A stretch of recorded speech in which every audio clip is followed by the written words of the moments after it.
stuff and jacked up. Making stuff and jacked up. So much. Making stuff and jacked up. Making stuff and jacked up. Let it go. You say get out of the way. Get So much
music. Just eat it. Put it right on my gums. So much.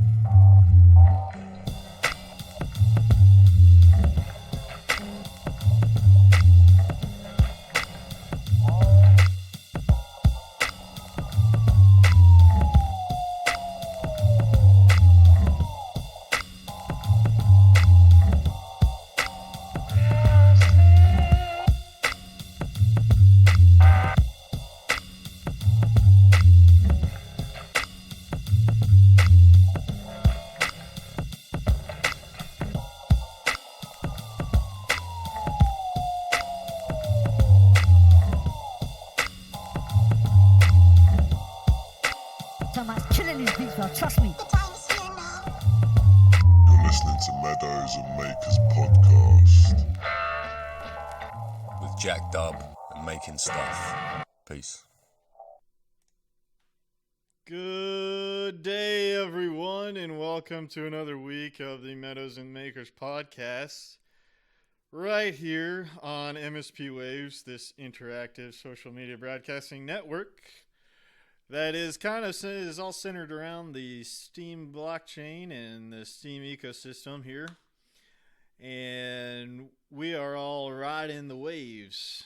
So strap yourself in for another week of great self-reliant content and people that are doing really interesting projects. So that's the kind of show I'm trying to run, is a show to try to inspire you and to try to give you some tools and some different things to live a more self-reliant lifestyle, and just feature people that are doing some neat projects and are doing some cool stuff in and around our ecosystem. So welcome to the show today. Appreciate everybody that's hanging out in the Discord right now. We just had Donatos show up. We got Inertia, Peachy Mud. We got Rondon. We got Tainted Blood. Thank you guys for being here this morning. I really appreciate it. Just some housekeeping things to do up front here. The views and opinions that are expressed on this show are my own and those of my guests, and they do not reflect on MSP Waves and the wonderful people that keep this thing going around here. Please direct any of your feedback or any of your constructive criticisms my way, and I will be happy to field those for you.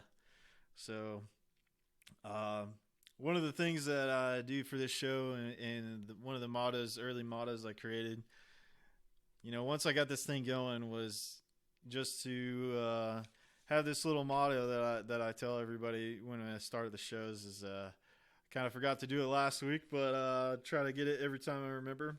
Is that I will be an inextinguishable light of possibilities for myself and others. So just a positive message to kick the thing off and get everything started. So everybody, this week I got a returning guest on the show. He's a guy that is kind of a dude of very similar interests, and we're kind of into a lot of the same things. But He's been around the pond and hangs and is frequented and used to have his own show here on MSP Waves. Many of you guys know him already that are in the audience today. We're gonna get into some interesting topics. Talk a little bit more about some of those projects he's got going on and catch up with him. So without further ado, today's guest is Kodax. So he is a programmer guy out of one of many things out of Wyoming. And welcome to the show, Kodax. How's it going? Thank you for being here. How's it going, guys? So you guys can't see me waving, but I'm waving my hand. I put the emoji into the audience chat, so if anyone feels like waving back, feel free. Your emoji game is on point, man. I'm trying, I only there's like about 5 emojis that I use, but I use them well. Yeah, I know. Like every time I'm on my phone and one of these shows pops up, I'm like, have to scroll through the list of emojis, and I can never make it to some of these when I want to react right at the right time. Oh no, I'm getting a quick phone call. I gotta mute myself for 1 second. You okay with that? Yeah, that's fine. Yeah, I'll have. Let me pull up your account here, and all right. If people aren't familiar with you, this is Kodax's profile on Steem, and you can go check him out there. It's been a while since he's posted, but he's also got a GitHub page, and since he's a coder, so I'm gonna throw that up for you guys right here. I know. It's a tragedy. So we'll see if we can coax him back. Maybe some sweet POW coin can coax him back. I don't know, but we got more people showing up this morning. We got Torrico, the Cookie Minion. I love your new icon there, Torrico. CryptoPie, thank you for joining. Got you showing up this morning. Patient Zero, the dank memes of Patient Zero. Thank you for being here. Today we have Kodax on the show, and we're going to get into some of the projects that Kodax has going on. Oh, thank you for the cookie. Torrico, that's so nice. So, yeah, well, we got Kodax that's got a field of phone call right now.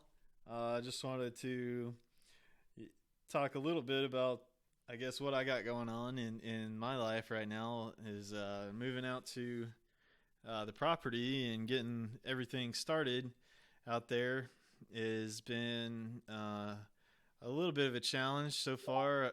I've tried to work with these guys I had this contract with ADT at my old house in the city, and to break the contract, they'll have to charge me probably like a $1,500 sum to break the contract.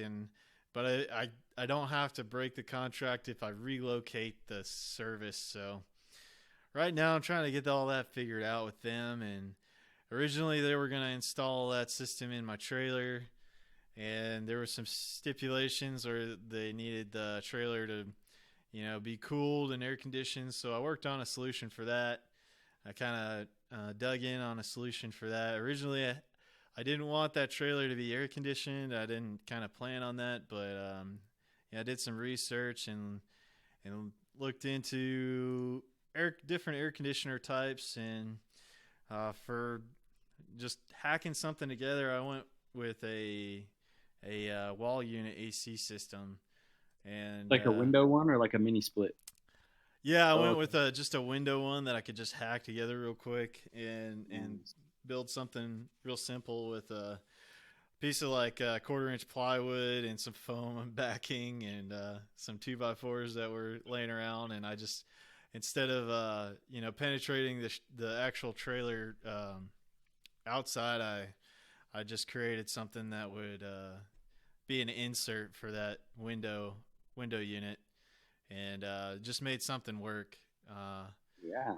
And so, now these ADT guys are saying that if I take the trailer off the site at all, it will break the terms and conditions of their security system, and so I would owe the full amount of the contract right then if that happens. So I can't do that with this trailer. So I need something more permanent to be on the property, and so my folks have this old camper. It's got some leaks in the roof, but I plan on building a little kind of an awning for it, and then putting that camper down there, and then having them put that system in that camper. So something I'm trying to work out right now. So Nice. I'm just looking through your whole through your Steam It page blog, whatever. Right now, it's been a minute since I've been on Steam It. I haven't even been on any social media really besides Twitter, hardly. yeah, you've been doing some double secret probation work. That's right. We were Double talking secret. about before the show. Yep, I'm trying to find a way. Right now, the project is built on Ethereum. I can't talk much about it. I talked to an IP attorney yesterday and was advised to continue to keep it a secret until some other things are in place. But Oh, very interesting. yeah, but right now it's built on Ethereum, but that was always just the beta. I've always planned to change to another blockchain. Looking at building it on Steem It, so should be cool. Really? Okay. Yeah, it's, yeah. It's very interesting now that they released the smart contracting tokens. So Wait, they did? I didn't even hear about that. This is oh no way. no way. So what's the is there a link to that? Their whole smart contracting system. Yeah. It's Steam engine, and it. Oh! This is Steam Engine we're talking about. Okay, I did know about Steam Engine. Yeah. Mm-hmm. Okay, Yeah. fair enough. I was like, what? I thought you were talking about like smart media tokens or whatever. Oh no! Yeah, they haven't. They keep talking about that. They keep hanging the carrot, as they say, in front of everybody. But yeah, no delivery on that one yet from Steam. no, Inc. they're way too slow. I'm trying to figure out why we still care what they think about Steam at all. Yeah. So it's totally become the community that's driving things forward, and so yeah, which is always the intention, right? So now I just to keep it decentralized. Yeah. Right. That's why I hate that now. Like Peachy Mod says in the audience chat that we don't care what Steam Inc. thinks, and that's good because most of us don't. But there are people out there that take their word or what they say as gospel, and unfortunately, that's how projects end up reliant on a third party essentially. Yeah, it becomes too centralized at that point. It's just there's just one point of failure for the entire system. So yeah, it's good that the community has taken. And Agro and Yabapamat, kind of leading the charge on the smart contracting tokens was pretty cool to see. And it's interesting with all these new little tribes, is what he's calling them, popping up. I do see a lot of potential there for somebody to have their own business or community and build their own front end with their own social media presence, have your forum, have your own chat rooms and different things like that. I think it's pretty interesting. Agreed. Yeah, I think it kills me not to be able to talk about projects that I'm working on. So I wish I could tell you guys more. But this is what I've been working on for like the last 4 or 5 months, and so I don't have like a lot that I can talk about as of recently. Well, I have some of your past projects here on GitHub, and you have something called Encryptit, which is a browser text encryption tool that you have here, and it looks like it plugs into the Chrome browser. That's pretty cool. Oh yeah, I don't even know if that works anymore. That I think, what's it say? I posted this 3 years ago. Ah. They probably made changes to the Chrome browser that broke the whole thing. Who knows? Oh yeah, definitely. That's probably a possibility. Yeah. Yeah. Let's see. The most recent one on my GitHub is probably that's public is probably that's that. Probably Dash Pay or Yeah, that's the Dash Payments Spark Webpack. That Spark Payments Dash Webpack. yeah, because That you said that kind of birthed out of the Steam Pay app that you had originally created. Well, actually, the Steam Pay app kind of birthed out of the original version of that, and then the I went back and finished the Dash version. Oh, okay, So I gotcha. built the Dash version first, and then forked it and built Steam Pay, and then made a lot of improvements, and then forked it again and made it back to Dash. Spark is what it's called, yeah. So Okay, gotcha. Yeah, although Spark is taken as far as trademark goes, it's owned by Capital One, and they've reached out to me. no And way. yeah, I'm not allowed to push that brand technically. Oh wow, wow. The banksters are getting in on the action. Yeah, yeah. They have a Spark credit card or something apparently, and it's in the eyes of trademark laws too similar. So Gotcha. I mean, Gotcha. I haven't like made any effort to change it yet, but I also haven't like pushed it forward much. Yeah, yeah. Well, one of these guys that you have on here is R Code, which is your background is in machining, right? So Mm-hmm. so you have a couple of these programs. It looks like this R Code is a human readable G code program. Oh yeah, yeah. That's a real basic thing too. I wrote that while I was in college. R code is like a just mm, a compiler Ah, essentially. So you write stuff in with R code, and then you can compile it down into G code. We had to write a bunch of G code things by hand in college, little programs, and it was annoying as shit. So I wrote this little compiler and saved myself a whole lot of time. yeah, because if you're doing straight G code, right, it's just like you have to just pound out every single. Movement, yeah, every movement. Yeah, yeah. You pretty much have to think step by step in a linear progression, right, for every little operation the machine's going to do. Yeah, and it's a pain in the ass. So I Yeah. wrote this quick little program. It doesn't do much, like in reality. It just takes it creates a function in every like everything has a function in Ruby, and then it just writes the string that equals that G code pretty much. Gotcha. Yeah. Gotcha. It's not super duper like complex by any means, but Yeah. Yeah. So now you work as you do a lot of like kind of contracting out, right, for coding mm-hmm. and things like that. Yep, software development stuff. I essentially do mostly blockchain work, but I've done all kinds of stuff. Like I just finished up a project uh, doing developing simulation software for 3D printed parts, Right. and Yeah, the last time we talked you were big in on that.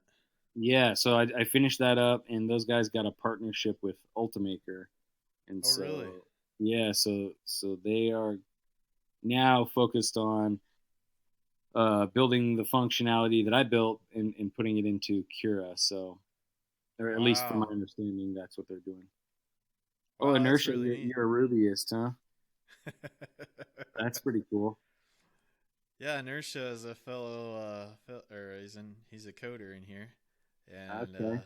yeah, And so Ruby specifically, that's what our code is all Ruby. Um, I mean, he could look at it and he'd probably laugh because that was my only foray into Ruby. I picked Ruby because it had the most simple syntax of basically any programming language that I could find, and uh super super duper cool. Um, yeah, I'm a hack and slash coder, so I can copy paste. I know what it looks like, but I'm not very. That was one of the classes I really disliked, I guess, when I was in mechanical engineering. Going I'll through tell you school. what though, every coder, even no matter how much they know, every coder is a hack and slash coder. There's a Yeah. lot of hacking and slashing going on. Yeah. Well, one of the guys that I was coworkers with, he did a lot of coding for the company that I was previously with, and he was on Stack Overflow all the time, just Oh you yeah, know, doing a that's lot like of the Bible, right? yeah. I've seen people with, they put on their graduation cap, like, I think, thanks Stack Overflow for this degree. Yeah. Yeah. Yeah, For sure. yeah. For Yeah, sure. man. So, oh God, I need to get some food. All If right. my chickens would start laying eggs, I would make some breakfast burrito stuff right now, but Yeah. Yeah, gotta so wait. how many more months do you have? And the last time we talked, you were building a coop, but now you got a bunch of chickens. How many do you have now? Yeah, we have six chickens. Wow. They're freaking huge, Yeah. and what they should be laying eggs. Let's see, they say chickens lay eggs somewhere between like 16 and 20 weeks, right? So, Yeah, it's right around 6 months. You could probably expect some eggs 6 months and later. okay, so I guess I have this chicken book, and it says 16 to 20 weeks. I don't know what 16 must be 4 months, 20 is 5 months. Yeah, yeah. So yeah, You somewhere might around you there. might you might get them earlier, but that was around when I got my first eggs, and Okay, it's so pretty we got awesome. them in March, and Okay. so March next month is August. That'll be 5 months. Yeah, So you could probably be expecting it pretty soon. anytime now. We got six chickens, but we got five different breeds, so they'll probably all lay around different times. Wow. Five But different breeds. yeah, five different breeds. We kind of just picked them at random. I had one of uh, one of my buddies on here, Nate on Steem. He just got. He's trying to rebuild his flock right now, but he was giving me the kind of rundown on the permaculture chicken way, and what he's doing is he got a bunch of bird varieties that were all brown, and kind of different shades of brown, so they'd kind of blend in more with the environment. Like, was that kind of what you were targeting with your chickens, or did you just kind of go Nah, we just went random to the selection? store. I let the girlfriend pick it. She was like, "Oh, I like this one." So, Nice. for me, the chickens were more about the opportunity to build a chicken coop because I don't often get to spend money on projects without her approval. I wouldn't say permission, but approval, Yeah. right? So I knew if we got chickens, she would approve of me building a chicken coop. So It was an excuse to do a project. yeah, to do a project, and then the other thing is more of a utility, right? Because now we have eggs. I don't really eat eggs, but I mean, I Oh like yeah. having eggs I can because like one of my friends he has a little farm and they grow like peas and all kinds of stuff like that. Well, I would trade him some eggs for some peas. You Yeah, know, exactly. Yeah. Get a little barter network going. yeah, and we could sell enough eggs to pay for the chicken's food, and then at that point it becomes somewhat self-sustaining, right? Absolutely. Absolutely. So, That's a great way of looking at it. so And yeah, the chickens for me were more of an excuse to build the chicken coop, but she wanted like I think for her it was more like pets, right? She wanted chickens. yeah, so so you're going to probably keep them and for however long they live, huh? Yeah, probably. I think when they stop laying eggs, You might sell them like off or something. what 5 6 years. Well, I think they lose their production a little bit after 2 years, but I mean, they still keep laying eggs. But yeah, you're probably right. Probably like 5 or 6 years. Yeah, so when they pretty much stop laying eggs, I would probably convince her to trade the chickens out. I Yeah, definitely won't. She doesn't eat meat, so I wouldn't be able to convince her to eat the. yeah, exactly. Yeah.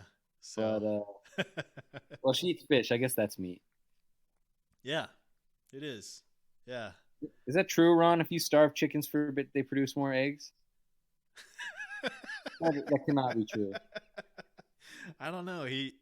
Ron used to run a chicken house, or he used to wire up chicken houses. So Is that true? I gotta know. So, okay. I wouldn't think so. I'd think the more relaxed and the more well fed and well nourished they are, the better. But I have a very short stint in the whole raising chickens and getting eggs and everything on my own, so I'm not totally versed on it. Okay, so now I'm reading some of the stuff here in the audience chat. Solo Miner says, sell the eggs on Steem Homesteaders Co-op, maybe. Coop Yeah, or co-op? co-op, yeah. Where the Yeah. hell is that? First of all, I need the goddamn link to that. Yeah, let me grab Divich that. says eggs token. I love this idea because there might be an actual way to. Actually, we were kind of talking about that a while back. Is to create a vending machine for homesteaders, where you Right, could that's use, right. You could use cryptocurrencies, and then it would unlock a little. It would trigger a solenoid to unlock a thing. Yeah, like a locker, a neighborhood Amazon locker. Absolutely, I think that would be a really neat thing for people on their homesteads to kind of have like a digital. Well, I mean, it'd be a vending machine. Right. And And you could do, yeah, you could have a custom token for that for sure. What is this Homesteaders Co-op? I'm just looking at homesteaderscoop.com. Yep. Are these all Steem members for sure? Yeah, man. This is something that was created by one of the guys in the community, Sage Scrub, and This is amazing. he's a web developer, and he built this website, and he's created a whole community, a co-op of other homesteaders on Steam that are creating handmade goods. Oh my God, I'm a And huge fan. yeah, I was too, right in the beginning of this, and it's essentially created. It's Etsy. It's created an account. It's Etsy, but without the middleman taking a cut. He's Right. not.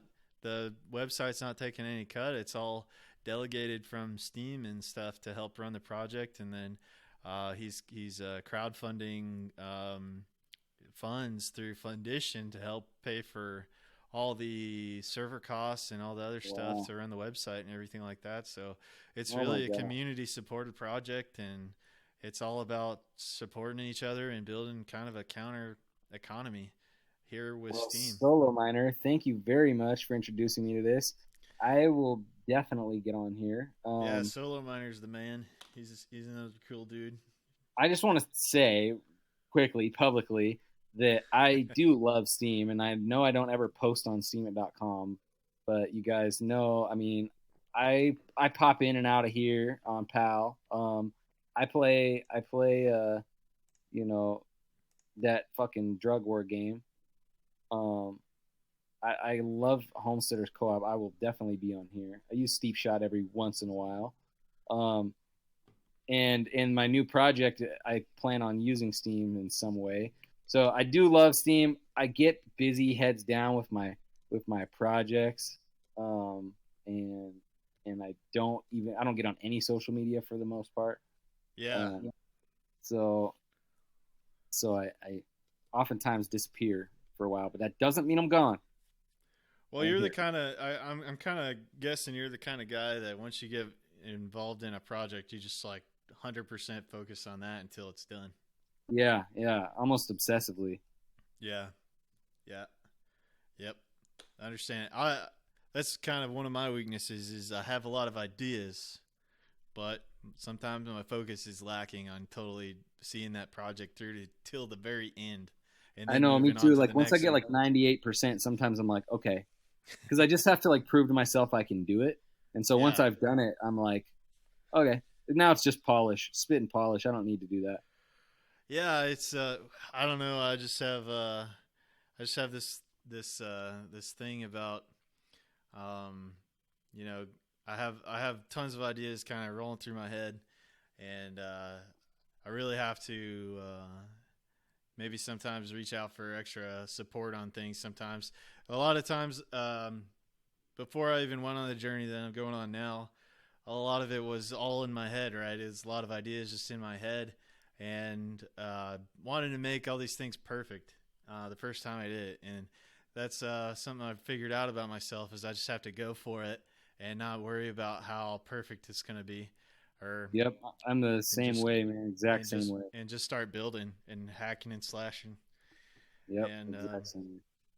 Now I'm curious. So I'm browsing this homesteaders co-op site, and I look in the food section. The only thing available is honey, which looks amazing. I love honey. Yeah. But I'm trying to think if I put eggs on here for real.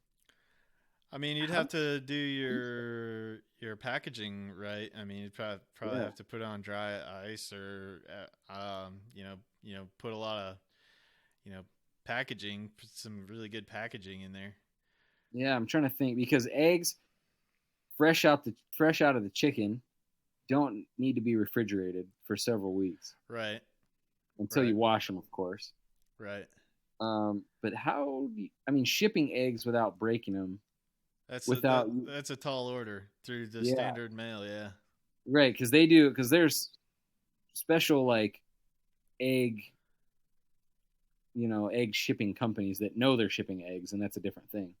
But like through like UPS, no way. Eggs would not make it. If you could 3D print something, that could be a good package for it. There you go. Yeah, that would be cool. I bet you that drives the price of the eggs up a lot. Yeah. There would be super. There would be some super artisan eggs. Right. Yeah, the 3D print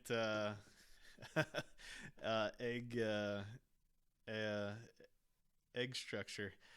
You can 3D print all kinds of stuff now. But the thing that I think would probably work the best as the 3D printed thing for it would be TPU would probably be the best for cradling eggs. Yeah. Okay, Solo Miner here with another great idea in the audience chat. Solo Miner says you can offer local pickup, which is a good idea, right? You could almost implement this homesteaders co-op with the Amazon locker thing. Exactly. Yeah, what we're talking about with the creating the unlockable. So maybe if you purchased on here and you pick the local pickup option, I could, with the email, I could email you a QR code that would unlock the locker. Yep. That's exactly what I was thinking about this whole thing, because you could even apply that to all kinds of things. Like I was also kind of thinking about this with solar panels, because I was buying and selling bulk orders of solar panels locally, and kind of doing these onesie twosie deals here and there for like a couple of panels is what most people are looking for. Mm-hmm. Going off grid and things like that, and on RVs and boats and things like that. But if you could get like a shipping container and have it on your property or something, have a smart lock there, and then they go and pay for it, however, PayPal or cryptocurrencies, obviously I like using cryptocurrencies to get outside of the traditional system. But you just give your GPS location of that thing, and you give the code to unlock the door, and then you have the panels order right there ready for them to pick up in a pickup truck, and they can go and take off with it. That's fucking amazing. I think there's really something to this idea, and it could be put on any kind of scale you think on, for all kinds of stuff. Because if you're running a homestead operation, you can't be there 24/7 to monitor or go there and be at the sale. You got other things that you need to be taken care of. So if you have some fresh products or something that you can put out that day, and then kind of have your site, like the Homesteaders Co-op is pulled up there, what's fresh today, and then you can go and just pick it up and unlock it. Yeah, I like this idea. And the only problem that I'm having right now is that I have no time, because I want to work on this. Right now I'm wrestling in my mind with, do I just pause my other project and work on this now? Because I want to. Yeah. I have kind of like maker ADD. Yeah.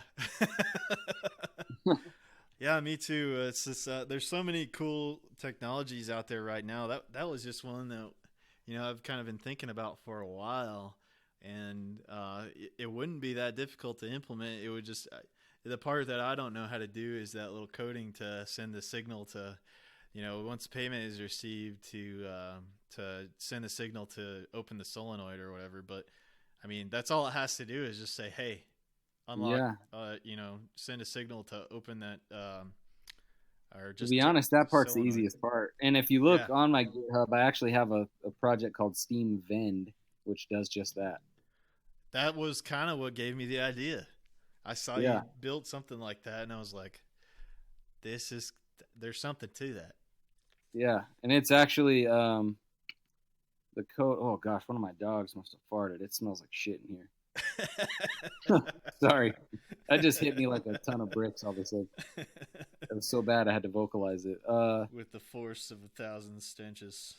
Yeah, gosh, that was bad. I'm looking for this project on my GitHub here. Too many projects on here. Jesus, I have 42 repositories. Wow. Yeah. Oh, it's shit. This is on a different organization anyway. Steam Gotcha. Page. So that's actually on this. We're past the no link thing, right? Like we can drop links now. Go for any link that you want to drop or whatever. Go for it. Yep. Okay. It's yeah. Speaking of different hobbies, like and something that could also feed into that is the knife making. And you told me recently that you just recently got a forge too. I did, and I'm still trying to clear room in my garage for that as well. So, had you ever done any knife making in the past, or is this going to be something brand new for you? Yeah, I made a few knives. I've made about like 2, 3 knives now, and the first one I made completely by hand, like with a file and a jig that I made. So I made it completely by hand, and then the next one I made, I bought a belt grinder, and I cut it out with the angle grinder. I did that by hand. So and I etched that one. It was pretty cool. And then the third one, I made a bevel grinding jig for the belt grinder, and made it that way. But these were all stock removal material or methods. So now the goal is to actually pound one out of some type of metal. Okay, so you want to take like a piece of scrap steel or something like that and actually forge it? Yep, that's the idea. Wicked, man. Yeah, that there's one of my buddies got me into knife making when I was working a few years ago. Oh, that's a nice knife. As a in materials research and stuff, and so that was like the first one that we made. We had all this access to this different equipment, so we had one of those clamshell furnaces, so we could like really target the heat treatment on the thing. Yeah, And so that was the first knife that he helped me build. I like And that knife. It's even got that whatever you call that little guard, the hand guard thing. Yeah, I don't yeah, even know what that's called. yeah. It's But, yeah, it's kind of like a Bowie style is what I was going for. yeah, and the handle looks like some type of like walnut burl or something. Yeah, I can't remember. It's like some kind of I can't remember the specific name of the thing, but it is a type of burl. Yeah, looks like could be walnut or I can't remember, but it's an awesome hobby. And does the spine have some design on it? yeah, we did a round file on Yeah, the spine, and we just alternated the round file, so that looks like that. back and forth, so it kind of like snakes. That's super cool. That's one of the next things I want to do on my knives is like spine work. Yeah, it's the cool thing about them is that everything is it's all what your imagination is. So, making all kinds of different knives. Yeah, I got pics. I got a few pics wrong. Let me try and I got to get on my mobile now and upload them to this shit. Let's see. Yeah, you can just that's how I do all this stuff. It's on my computer. I have the phone and I just hit that plus and whatever I got Yep. in the on my phone, I can just throw it down in there. That's what I'm doing right now. Well, attempting to. I gotta find the pictures of the knife.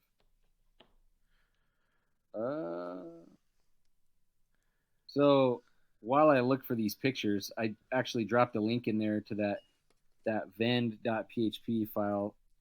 That's the magic right there. That's the part that triggers the relay. That would take the payment and then trigger something. Trigger the solenoid, yeah.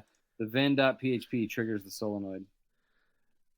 Very cool. So if you look at it, I mean, it's literally set up for a Raspberry Pi. Yeah. That's all you would need, yeah. Yep. And so it runs this command, which is gpio-g mode. This actually does a light. It turns a light on and a release. Okay. So yeah. So like it lights up the buttons, and then when you hit the button, it also hits the release. So you initialize them first. You toggle the release. The pin, you tell it to turn on, and then you wait 0.3 seconds, and then tell it to turn off. Okay. And then flashes the lights on and off. Okay. There's a knife that I made. I just dropped that in the chat. Whoa, dude. Did you etch that? Yes. So wow.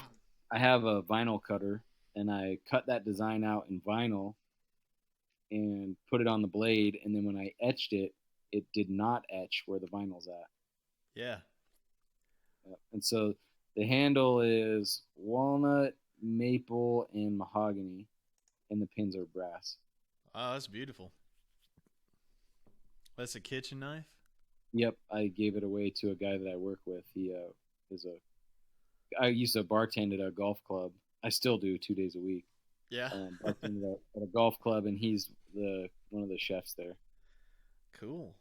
Man, that's a killer gift. Yeah, I mean, I needed to practice, so it's a pretty deep etch, Ron. It's not like, I mean, it's like less than half the width of a dime, but it's deep enough to where you can really see it. Yeah. Yeah, that's killer, dude. Yeah, probably 2 mil, 2 to 3 mil. Yeah, probably. So how do you like that Devil Forge so far? Have you cranked it up and got it working? Yeah, I just tested it out. I cranked it up, bent some rebar, and just like pounded a few things out, but didn't really like make anything yet. I don't have any room, and then I ran out of propane. So I was using my the propane that I usually use for my grill, so it was like less than half full anyway. Gotcha. Yeah, so I need to go fill that up. But yeah, that's man. Are you thinking about doing any kind of other stuff like melting down copper or anything? Yeah, like that? I started building a foundry as well, so I could melt aluminum and other shit. Yeah, aluminum's pretty easy. You can take like a tin can as your crucible there, and or a steel can, just a regular soup can. One of the things that I played around with is just taking one of those soup cans. You take a blow dryer and just pile of coals in a fire, and you can get it hot enough to melt aluminum, because it melts around 800 degrees Celsius, and the steel of the can is 1200 degrees Celsius before it starts to melt. So you can make a really cheap furnace that way for melting aluminum. That's what I have a book actually. It's called it's like by Dave Gingery. It's the How to Make a Metalworking Shop from Scrap, and he literally makes a foundry, and then he uses the foundry to make a lathe, and then uses the lathe to make. I mean, like, does everything from fucking scratch. It's a crazy ass book. That's awesome.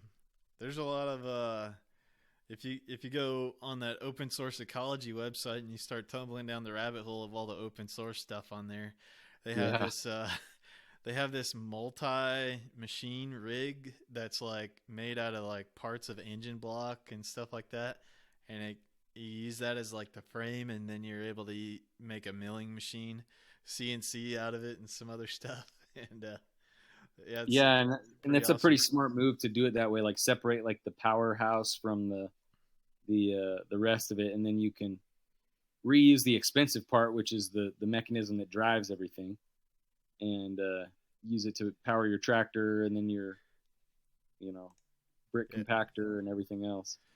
Yeah, and that's something that I wanted to kind of discuss with you is like what your thoughts are on, the tools of production being more available to people in local areas, and kind of maybe the new industrial revolution, I guess is what I would call it.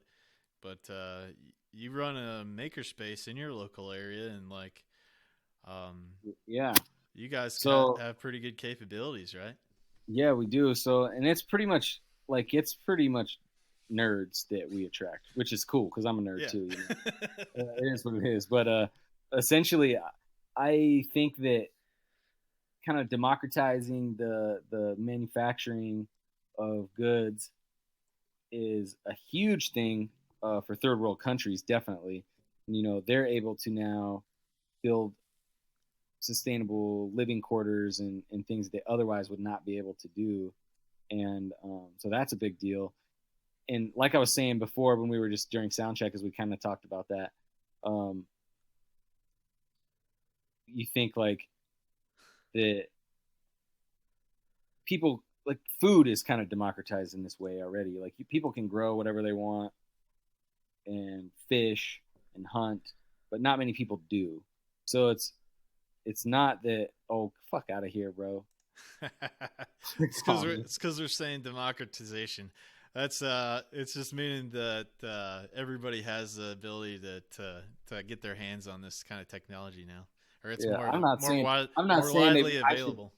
I'm not saying everyone should purchase one and send them to third world countries. I'm not saying that we're gonna take Ron's hard-earned money and buy a brick machine for fucking Africa. It's a decentralized production. Let's say that. Yeah, okay. Decentralized production. Jesus Christ, guys. So yeah, point being is just giving them the ability to build things that they otherwise wouldn't have been able to is a good idea. But yeah, so back to my profound thoughts. Okay, guys, geez. No, I'm just playing, but essentially it depends, like in a first world country like America, it depends on the mentality of will somebody build their own stuff if they have the ability to, and I don't think the answer is necessarily yes, but if we can kind of, as you encourage that type of thinking, like the fix it if it's broken, Right. not necessarily buy a new one, that type of ingenuity and stuff comes into play with the technology being more consumer level. Like 3D printing is actually pretty old technology, but now it's become more affordable for like the average person to try it out as a hobby Yeah. rather Yeah. than being a industrial prototyping machine. Yeah, the last time we were on the show, we were talking about the Creality Ender 3 Pro, which is Yeah. like $200 for a really nice. It's a really nice Super 3D cheap. printer. I bought it with my credit card points. Oh wow! Yeah, it was free because, and I know people say, credit card points are not free; you pay interest. But actually, I don't pay interest on my credit card because I just pay it off every month. Yeah, that's So- the way to use a credit card. If Yeah, you're so gonna I use- actually if you're gonna don't use it. pay interest, and Stack all the the points. yeah, I stack all the points up, and then I can use them directly on Amazon. And so I got on Amazon, and like the first thing was like, I'm pretty sure Amazon has some algorithm that it recommends to you products that max your points out, because every time I've used my points, that's been the case. And so it recommended to me this 3D printer, which was all of my points plus about $10. And so I was like, yeah, sold. So I bought it, and I've used it to print all kinds of things. And Amazon's so freaking smart, because now that they've basically given me this free printer, I've spent over the price of the printer on materials.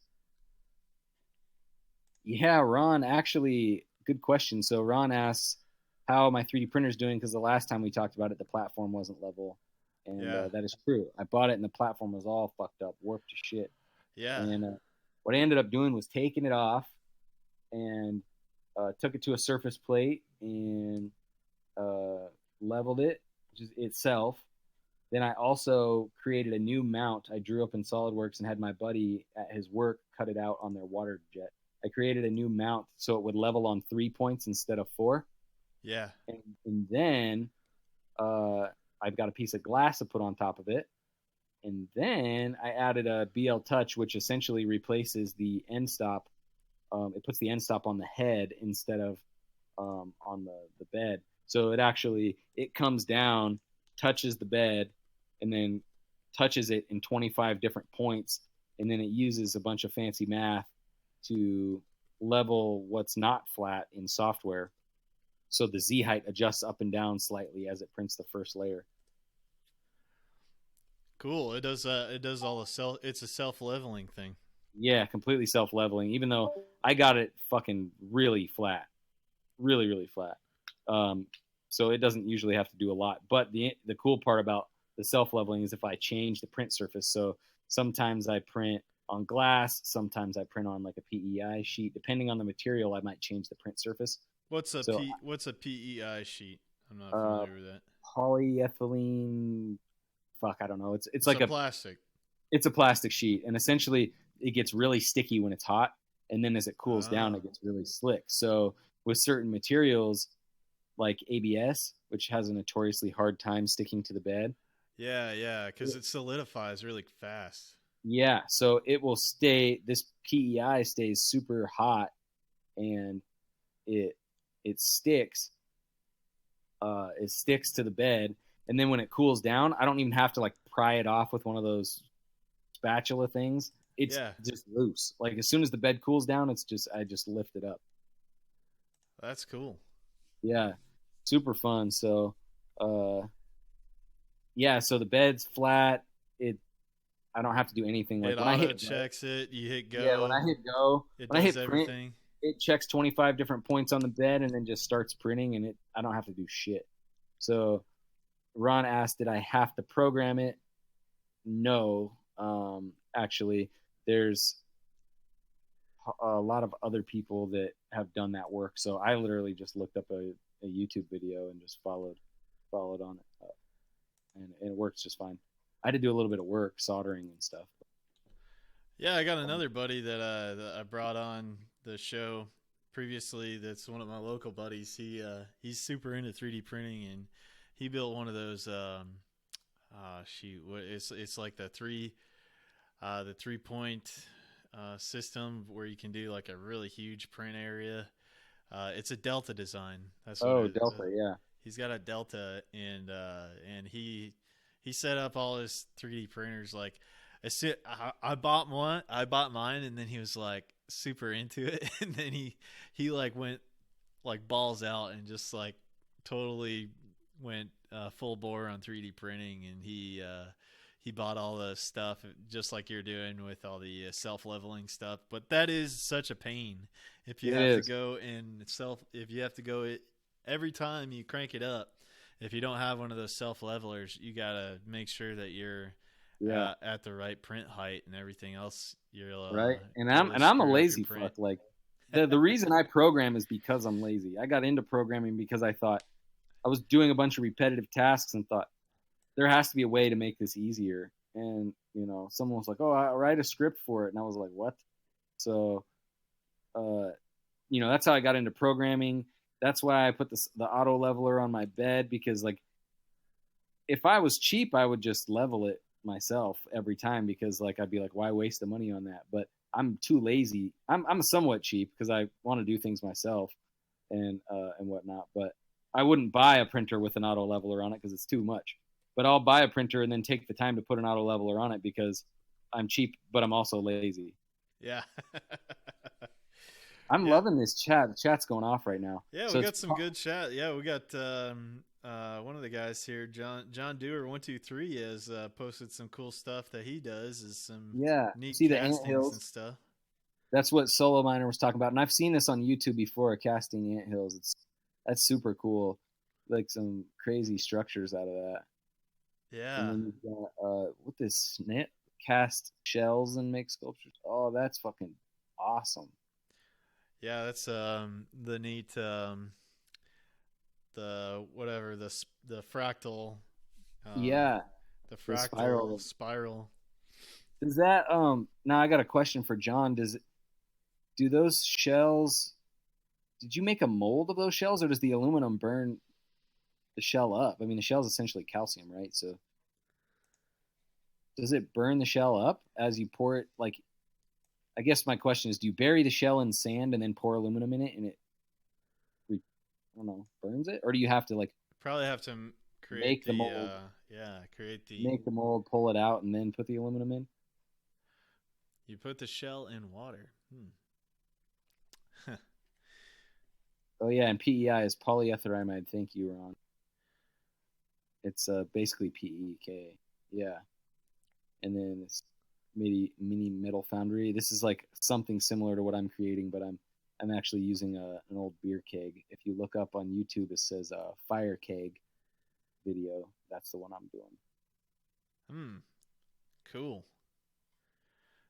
Put So the shell in water, then pour in the metal. I'm not understanding how that's. yeah, I Jim. need some explanation on that. It's definitely okay. So, for anybody who's listening to a replay or is not in the audience chat, essentially, one of the users in the chat, John Doe 123, John Doe or Doer 123, I probably fucking butchered that. Is posted some pictures of some, looks like could be lead, pewter, maybe aluminum. I'm not sure, but it's some type of metal casted. It's like a shell sculpture. And I was asking how he does it. His answer in the chat is that he puts the shell in water and then pours in the metal. That doesn't conjure up. Yeah, a that's metal. yeah, that's hard to picture how that works. Yeah, puts the shell in water. Like just floating in water. Like that doesn't make sense. I'm envisioning a shell in a cup of water, and somebody just pouring molten aluminum into the cup. To me, that would make a giant fucking mess. Yeah, magic. Magic. Right. Yeah, exactly. Okay, so he's looking for pictures. When he comes up with the pictures, I'll do my best to describe it for anybody who's not involved in the chat or listening to this later. But There we go. gosh, that's really cool. It is. It's kind of the back of it almost looks like it's got some like snakeskin type. It's something that I want to get into. Is I got one of those. I got one of those SLA 3D printers, the stereolithography 3D printers off of a Kickstarter. It was a really cheap one on a Kickstarter project. And what I'm looking to do with that is to create the molds for jewelry and like little things like this, and do the lost wax method to casting, where you print out the little positive, and then put in the plaster of Paris or whatever, and then burn it out, and then you have the cavity for your cast. So. When I'm seeing the shell right there, that's kind of how I'm thinking how he's doing it. But I kind of have a theory now that I've been looking at this for a minute. It says I was thinking maybe he actually puts water in the shell. No, but why the fuck would you do that? So he must float the shell in water so that it doesn't burn up, and then he pours the aluminum into the shell and then maybe breaks the shell out. Or maybe it comes out the back of the shell, and that's what all that extra snake skinny looking stuff is. And he said that this texture comes from a cloth that he puts it on. Yeah. Yes. All right, I hit it on the head. Wow. So that's an involved process. Yeah, I've never seen that done before. me either. That's interesting. I gotta know, John. Did you come up with that, or is that a real thing that people do? Water casting tainted blood. The method is called water casting. Water casting. Oh shit! I never heard of this before. Heck yeah. I That's will very save cool. this YouTube video for later. Yeah. Oh my god! Beginning of that Whoa. video, pretty crazy. That was pretty loud. Yeah, and she goes when you start the video. Hold on, I'm gonna play this out real quick. All right.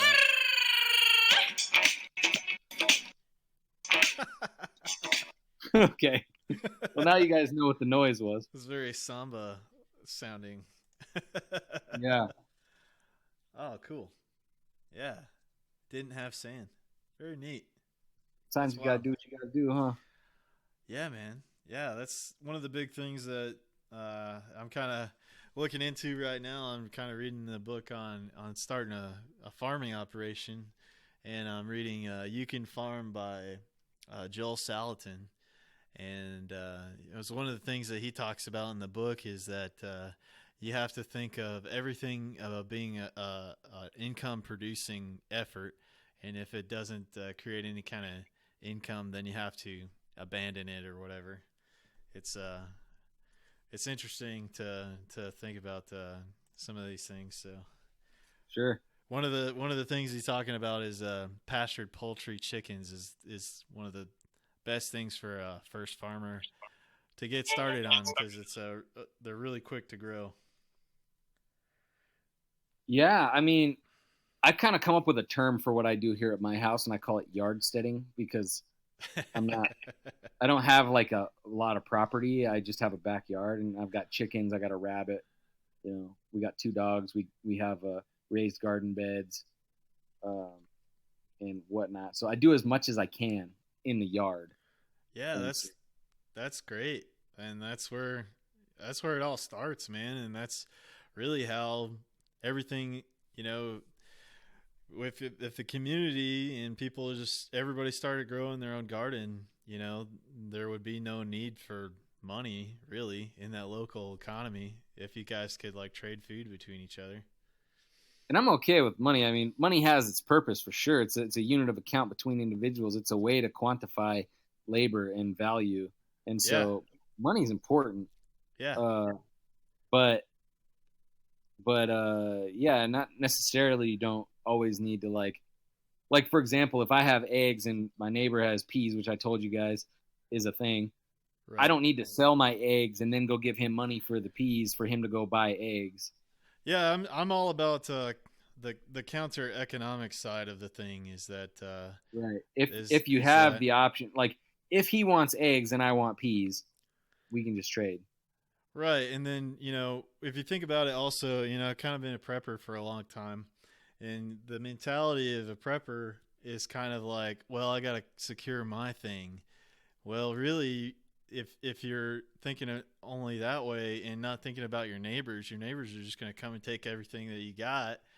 So the better idea is to try to spread the abundance to the whole neighborhood. So that way you guys become more of a community, and then you become more resilient locally.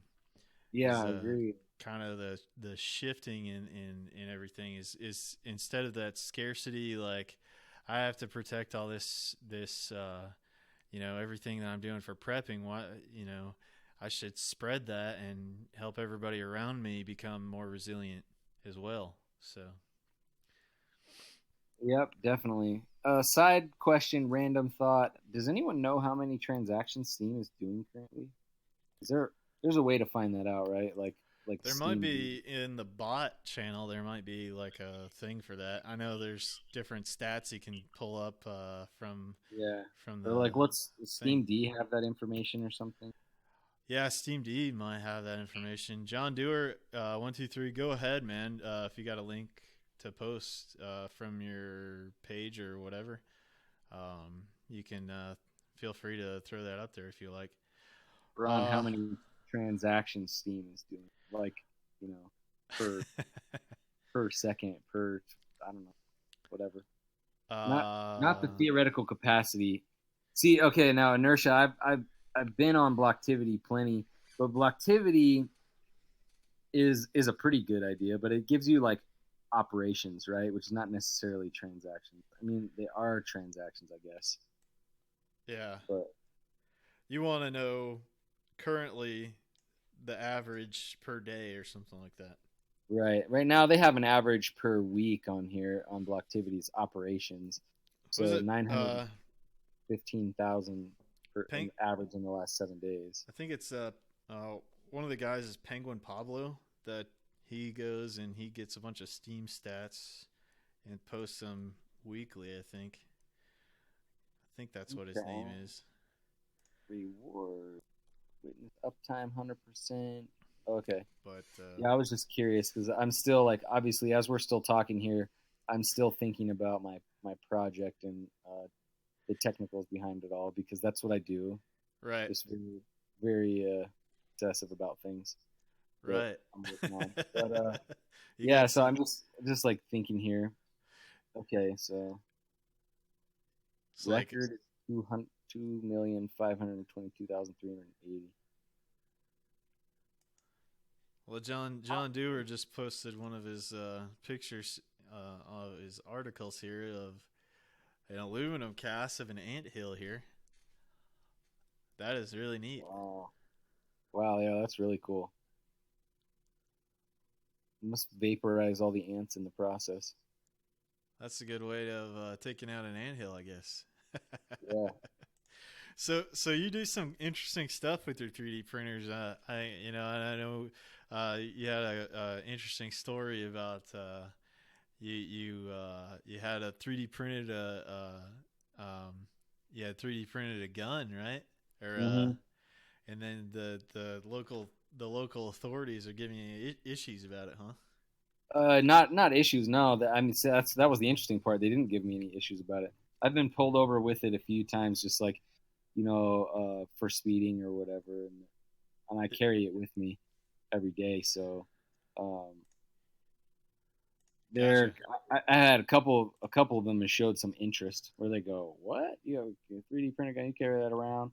I was like, "Yeah, I do carry it around because this is a constitutional carry state, and so I carry it around. Don't have a permit.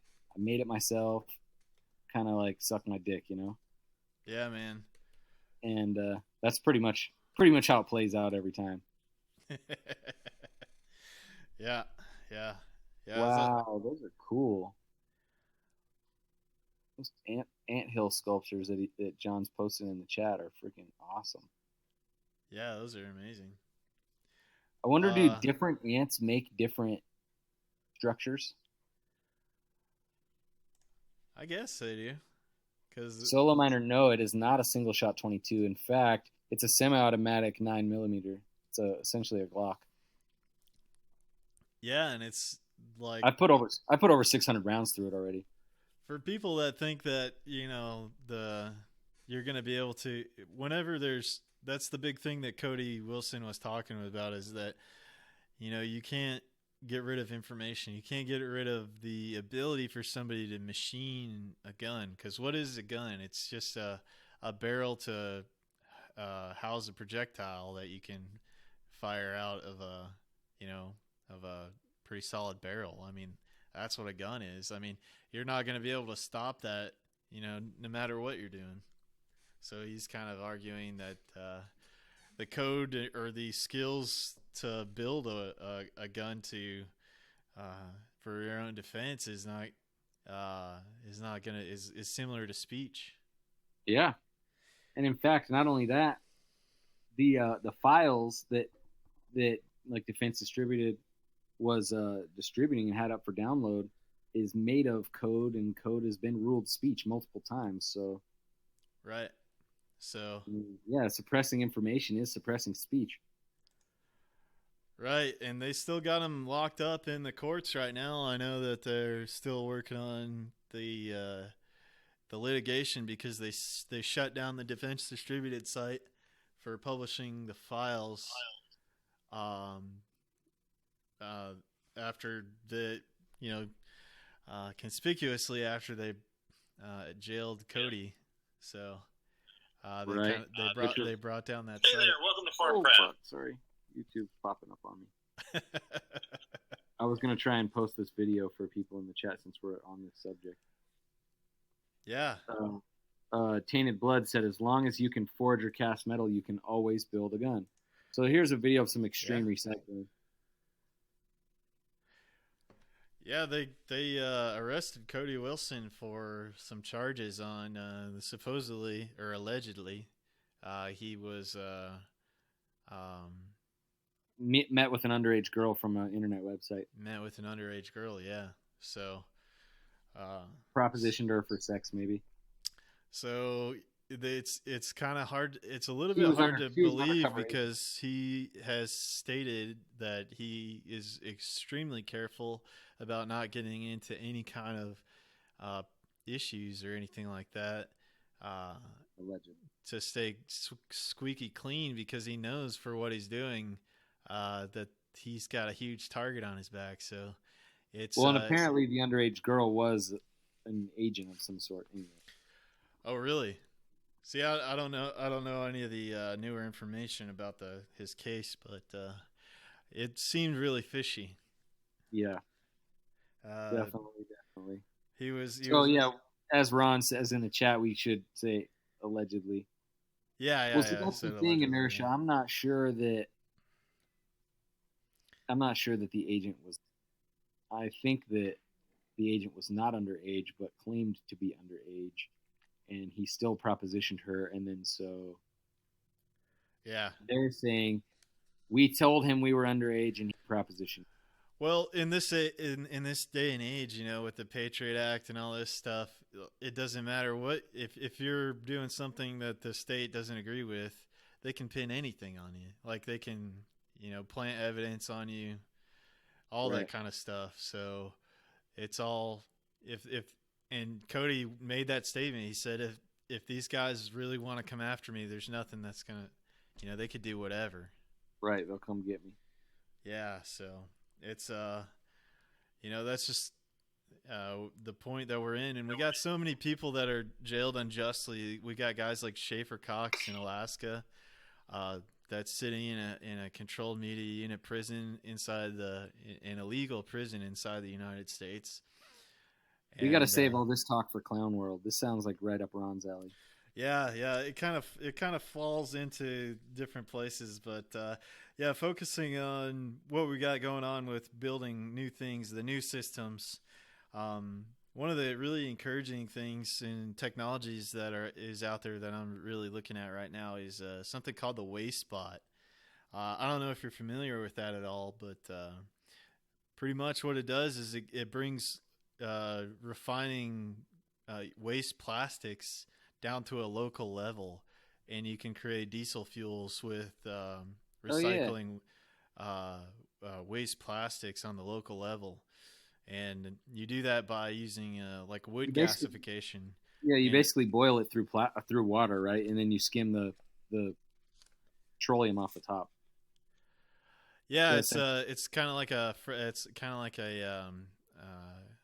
you're separating the more dense molecular chains in the exhaust by injecting it through the burning carbon, which is part of the wood gasification process. So right, it's cracking off the hydrocarbons and kind of distilling out the heavier molecules. Yeah. So, I mean, from a science perspective, that's exactly what it is. But essentially, you boil plastic and you take the exhaust through water, and what's left is petroleum, and you can process that into diesel. Yeah. So it's a really cool thing that this guy Ben Peterson has developed on a small scale, and I think it's one of the technologies that's out there right now that can help us clean up our plastic problem and turn that into an energy, and a local, you know, create a local form of fuel from the waste plastics. So it's pretty neat technology that this Ben Peterson guy has developed, and it's coming out to. He's going to start doing workshops on this stuff and how to build these things, and it's going to become a way for anybody that wants to do this on a local level to start clean up things on the planet and produce useful fuel. Yeah. Yeah, it's definitely a good idea. I just posted a link to this. There's this these commercial biodiesel processors, and essentially it's the gas pump looking thing, and you put any type of feedstock in it, which could be soybean oil, vegetable oil, used fryer oil, anything. You put this oil in, and you hit the go button, and in a couple hours you have biodiesel just ready to pump into a vehicle. That's awesome. This thing, the one I posted, there's the website has several different ones on it, but like this is a 48-hour production. The cheapest one is 48-hour production time, 50-gallon batch processing, which puts it in the range of like 7,800 gallons annually production capacity. Wow. The bigger ones, they have bigger ones that 11.5-hour production time, 31,200 gallon annual production capacity, and then they got even bigger ones. 13-hour production time, 72,000 plus gallon annual production capacity. Fully automated. You literally just put oil in, press go, and then in 13 hours you have 100 gallons of biodiesel ready to go. Yeah, we have a guy in our local area that he started a whole business of being a distributor for biodiesel supplies, and that's right over here in Decatur, Alabama. It's called Duda Diesel, but yeah, that's something that's really interesting to me. I had a neighbor in the neighborhood that I was in the city that he converted his diesel truck to run off of biodiesel, and he did it with getting the waste vegetable oil all over the place, and it was a good thing for a little while, he said, until people started to charge for that oil because it was becoming a thing. And so he said if he would have done it over again, he would have done like a wood gas system or something like that. And so that kind of led me down the rabbit hole of looking into wood gasification, which is if it was a technology developed before World War II, because they had to supply all their oil to the war effort, and they used wood gasification to run all the cars at the time. And so it's kind of a lost technology a little bit, and now it's kind of made a resurgence because if you have access to wood, you have heat and you have energy that you can create with the wood gasification. So yeah, Ben Peterson championed this, and now this is. 1 second, I got chickens coming into my house. Get out of here, chickens. Oh, goodness. You got them free ranging, huh? Yeah, I left the doors open for the dogs, and so the chickens decided to come find their way into the house. Ah, okay. So you got them kind of running around in the yard during the day while you're there? Yeah, exactly. And they have a nice run, like a whole little cage they can leave in. I try to let them out. We used to let them out every day, but they shit everywhere, literally everywhere. And so now I just let them out a few days a week. So they actually weren't supposed to be out today, but my girlfriend let them out because she is very sensitive towards animals, apparently. Yeah, she's like, they need to run around, and I'm like, I know, but I'm the one that cleans up all their shit. Yeah, so is your coop design working out pretty good for you? I know you had like you have like a hardware cloth or something. Oh yeah, that they can kind of walk over, and then all their poop falls down into an area that you can come and collect and everything. Oh no, all that was that's just to keep things from burrowing underneath the coop and coming in. Okay. All that hardware cloth on the bottom. I actually filled it all with sand, Yeah. and so I scoop it out like a litter box. Oh, okay. Yeah, I scoop it out like a litter box. I made a bulk feeder a while back. It's a 5 gallon bucket with like some PVC elbows in it.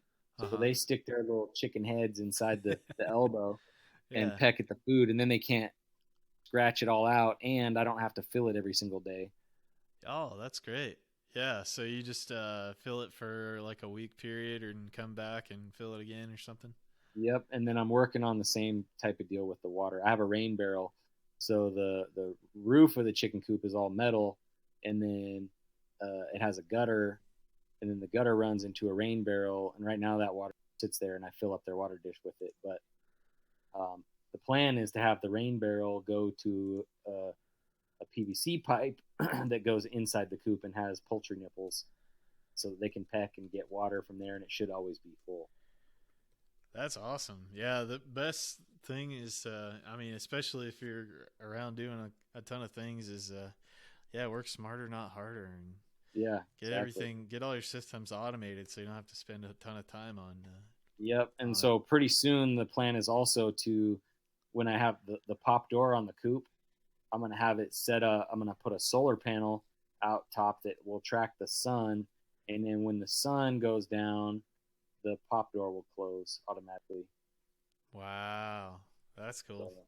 yep. And then I'm also going to have a temperature tracker in there. So that if the temperature drops below, I don't know what yet, but if it drops too low, it'll turn the heat lamp on. Wow, this will be like the DEF CON 5 of chicken coops, man. Exactly. That's the plan. I don't want to have to do it. And then I've got basically the big front door opens up so that I can just scoop all their wood shavings out of like the coop part when I need to clean it. Yeah. And it's wheelbarrow height. So I roll the wheelbarrow up to it, open the door, scoop everything out in one scoop, and then put new wood shavings in there. And then I bring the wheelbarrow over to the compost pile, throw it on top, and turn it. And so it's a bunch of wood shavings and chicken poop in the compost pile. Yeah, that's perfect. Like, do you notice a smell at all with the wood shavings and all that? Not at all. Yeah, that's the ticket is the wood shavings because they can absorb a lot of that Yeah. stuff Yeah, uh, so I and end up help it break cleaning. down. I end up having to only clean like once a month. Wow, that's awesome, man. Yeah, Yeah, so do you notice that you don't have any insects around in the yard too? I know. I don't. I don't have any hardly. That's The awesome. chickens eat them all. Yeah, yeah, Yep. they're pretty They, voracious, man. They just go nuts. I know, right? They eat all the insects. They fertilize my lawn, Yep. and It's incredible what those guys will eat. They eat everything. yeah, and they get under. Whoa, Tainted Blood just says this exact same thing. He says they're under his deck finding bugs, which is Yep. exactly what my chickens do. They go under my back deck, and I'm sure they just eat the shit out of whatever's under there.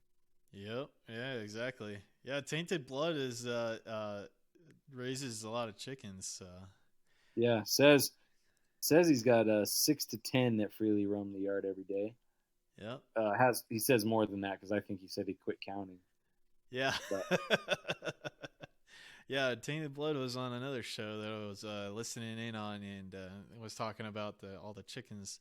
I'll have to get Tainted Blood on the show sometime and talk oh about yeah, for the sure. operation as well.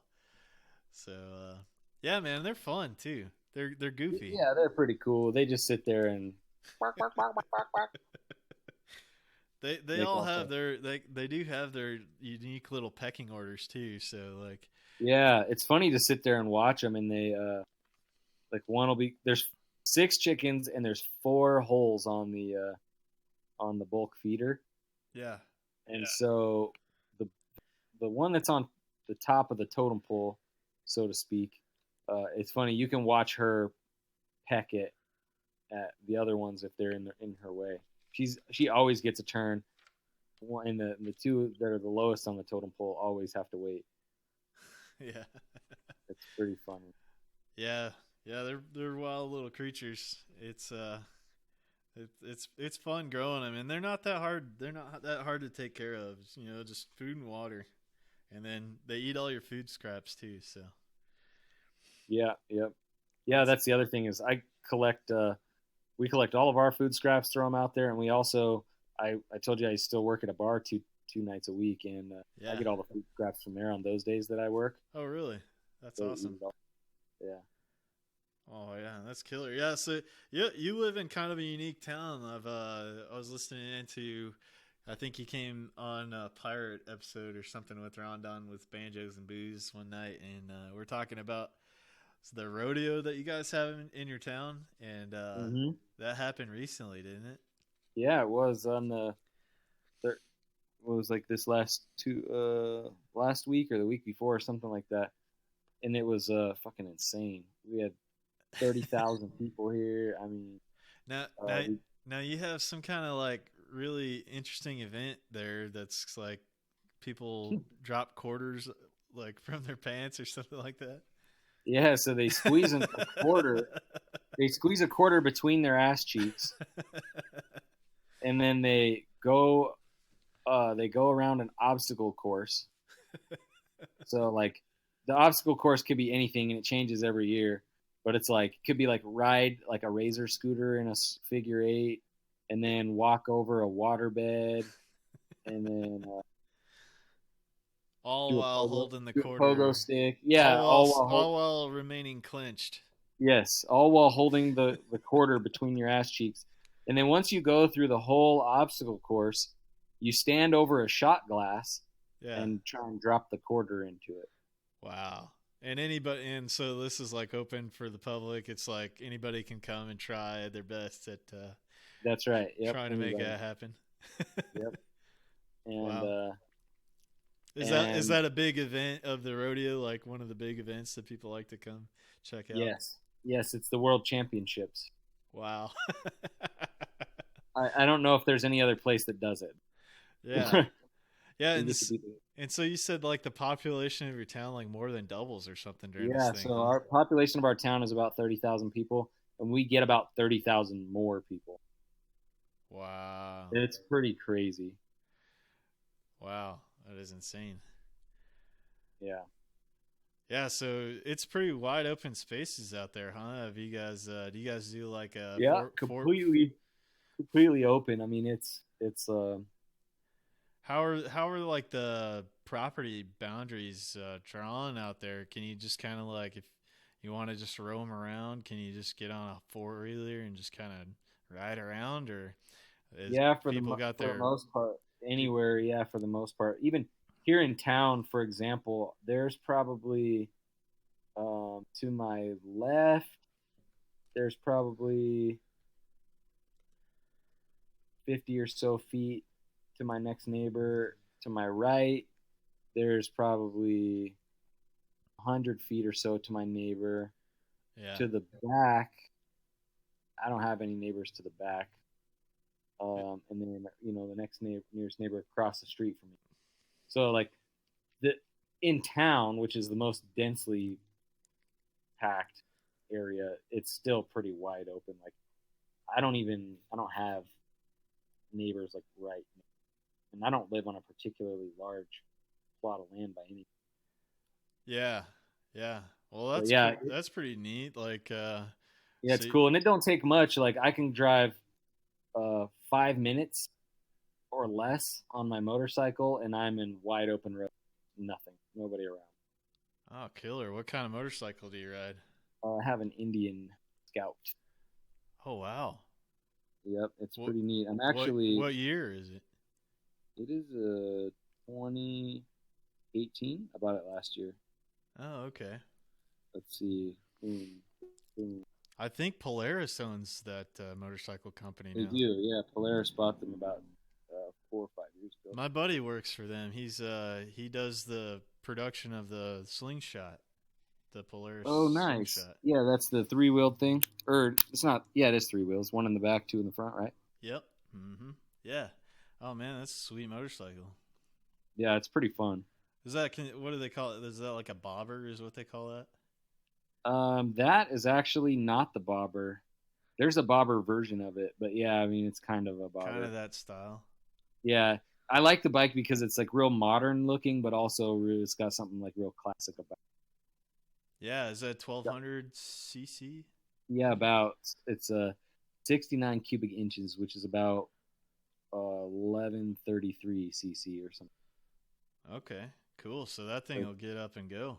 Oh shit, man! It's got 106 horsepower, Wow. and it's 540 pounds. It's Wow. fucking. If I'm going 90 miles an hour and I twist on the throttle, it's gonna go. Yeah, yeah. So that's one of the things I was looking at. Maybe like a KLR 650 or something, dual sport kind of thing, for my first motorcycle. Because I don't think I should start right off. But I'm a bigger guy, so it's like I'm seeing like mixed things about it. Because being a bigger guy to have enough power, you probably want a bigger engine. But Yeah. not having any experience on a motorcycle, I don't know if I want to start off with a ton of power. Eh.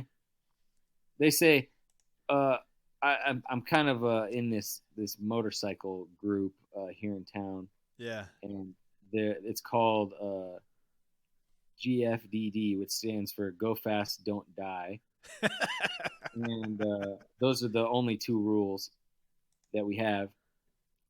But we have a saying, and it goes safety second. We got a couple sayings. Safety second. Speed is stability, which is true. On two wheels, the faster you go, the more stable you are. Yeah. We got a couple sayings. Let go for dear life. Yeah.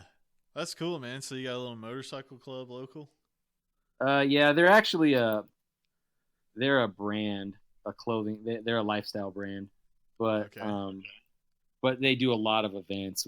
They're based out of here, so they get together and we go ride. Okay. So it's kind of like Oh shit, that's the other link. it's kind of centered around a brand or something. So it's Yeah, it's kind not of. just like some dudes that got together and say like we want to do Sons of Anarchy. Right, right. No, it's centered. Yeah, it's centered around a clothing brand.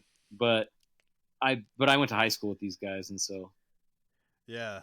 yeah, Okay. we Oh, get they together. they built that brand? Yeah, yeah, exactly. Okay. Wow. That's neat. I bet it's beautiful to go ride out there. Oh man, it's amazing.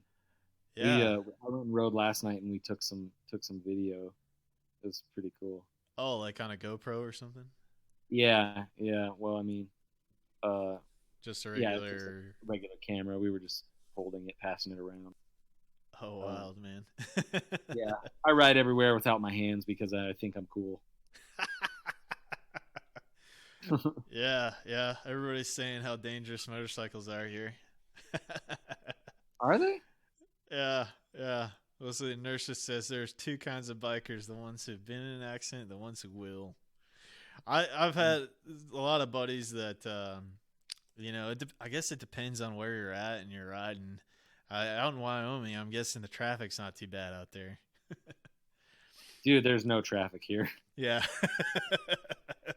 There isn't traffic. Yeah.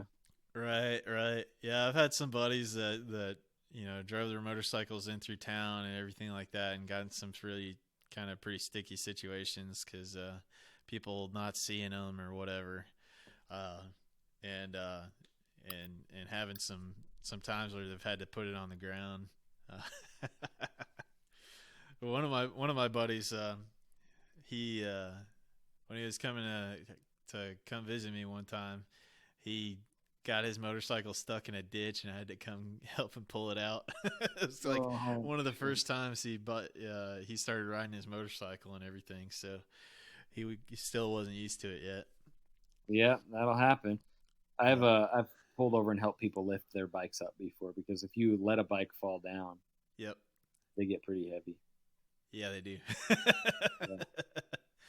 Yeah, but yeah, I was always looking at doing maybe like a dual sport thing because I think be able to take it off road a little bit would be cool. Oh yeah, definitely. If you when I'm Have you heard of motopeds? I'm sure you have. Uh, no, I don't know. I don't think so. What? No. Yeah, hold on. Yeah. I will turn you on to something super cool. You ever go to the Sturgis thing that they do in South Dakota? I guess I have once, you yeah. might I be have kind of once. close to that. I have once. It's pretty cool. Cool. I had Okay, a I'll send you the survival version because that's the type of guy you are. But they have a yeah, lot of different versions. motoped. Yeah, motoped. I'll pull this up real quick here. It's a bike, but it's a motor bike. 400 plus miles without stopping at all. Really? Yep. And if you get the Black Ops edition, Survival Black Ops. Oh shit. All right, so this is probably something if Bitcoin moons. Right. This might be a thing. Survival Black Ops comes with like crossbow, a knife, a rope, like all this crazy shit that it comes with. Yeah. No You can kidding. flip through the pictures. It's like the on Armageddon vehicle. Yeah, exactly. But it's got pedals, so you can ride it even without gas if you had to. But it's also really, really light, so you can like go off road, lift it over a fence, and then keep riding. Oh. Yeah, it looks like the frame is all aluminum. Oh yeah, it's well, it's steel. The backbone of it is essentially it's a mountain bike, but it's got a motor on. Yeah. Yeah. It's Gotcha. super cool. Neat, man. I kind of want one. I would go ride like mountains everywhere. Just go putz around on them. Yeah, hit the Yeah. mountain ride Yeah. everywhere.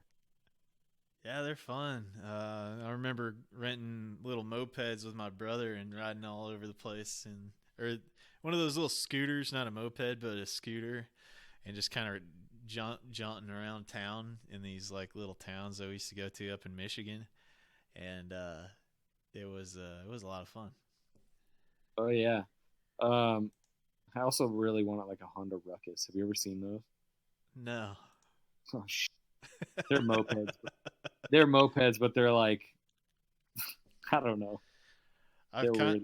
I've kind of getting into the whole idea of the electric bikes and doing electric bike conversions on my homestead property, That's cool too. That's definitely cool. and then also offering them as like rentals, like because there's a little RV park down the road from me, and I think it would be neat to, since I got all my solar stuff, I just do electric bike rentals and charging station to top them back off. People want to bring them down. Great idea. So, yeah, that's something I'm looking into. Yeah, I'm just reading some of the comments in the chat here now. Inertia, did you mean moped? Nope, I meant motoped. And mopeds are cool too, though. Yeah. Let's see. Does it have guns on it? Steam at QA asks, does it have guns on it? No, but definitely there's a spot for guns on it. Oh, that kind of reminds me of this new guy I found on YouTube. His name is Colin Fruse. Colin Fruse, yeah. You know that guy? Yeah. Oh, he's pretty OP, man. Like he built his own little hover bike, and in one of the videos he was like launching a bunch of fireworks off his hover bike in the dark as he was riding it. And he was like, I've never built anything that could fly or whatever. I have no degree in aerospace or anything like this, but I just wanted to see if I could build it. And he did, and he built something that could hover. And I'm subscribed to him on YouTube. He's got some crazy shit. Yeah, man. He just builds like kind of whatever is in his brain. He's like going after these different builds and stuff, and it's just why not, right? Exactly. Yeah. We kind of live in a time where that's possible, where if you you can set up a crowd fund or try to find a way to build an audience and go after some of these things and your inventions and stuff. So it's pretty cool stuff. Heck yeah. Look at, here you are with your own radio show, and 10 years ago there's no fucking way. Okay, maybe 10. Yeah. But 20 years ago, no way. Not without being hired by a radio station and having some type of broadcasting license. Exactly, yeah. The internet right now with doing all these podcasts and things is it's open to Don't so say many people. democratize it. Don't say democratize. I can't say democratized. No, it's decentralized. It's decentralized. Yeah, decentralize it all. Yeah, guys, we're on the decentralized path here. Decentralize everything. Heck yeah. So, yeah, it's every day. I think there's a lot that you can kind of get distracted by and kind of get down about things that are happening in the world. But you can look at it a different way and kind of see this as the beginning of something brand new. I think, and Oh yeah. I am very optimistic about the future because I see so many of the things that are happening now that have the ability to free humanity from our past systems that are just based on debt and death. And I think For sure. if we embrace these things, that we can really change the direction of the future. Now that's pretty neat. That's an air gun that you just posted there. Yeah. Cool. So, what does it use? Like a little air cartridge or something like that you put in it, and It's got a CO2 tank on the back, but that's a 45 caliber. yeah, yeah. It shoots a 45 caliber bullet. Wow. They have 50 cals. They have the Seneca Dragon Claw dual tank 50 cal. How much are those? That one's like $1,200. This one That's not is $700, and it's a 50 cal. And people hunt with these. right. Yeah, They hunt because hogs, coyotes. I mean, the velocity is similar to a bullet, right? yeah, Or yeah, just a powder bullet. yeah, exactly. And the shit is insane. The the way that things are going um, on air guns, I won't be surprised if that's the way we go in the future. Because for one, thing Well, about firearms is they're regulated as shit. Not that air guns won't get there, yeah, but the thing is that firearms can be regulated way too easily because making them is pretty difficult. And what's even scarier, actually, to me, is that making ammo is actually tough. You can cast bullets and right. you can reuse casing, but primers are fucking actually really difficult. And black powder, you can Yeah, make black powder, but to make quality black powder that actually works in modern ammunition is a lot more difficult. But right. Because if you're making your own ammo, don't you have to press in the primer cap? The primer yeah, cap's pretty exactly. And much where all ready for you, but yeah, and where do you get primer cap? You don't make primer caps. You got to buy primer caps. right, because And that's a pretty delicate procedure because of it's really easy to set off, right?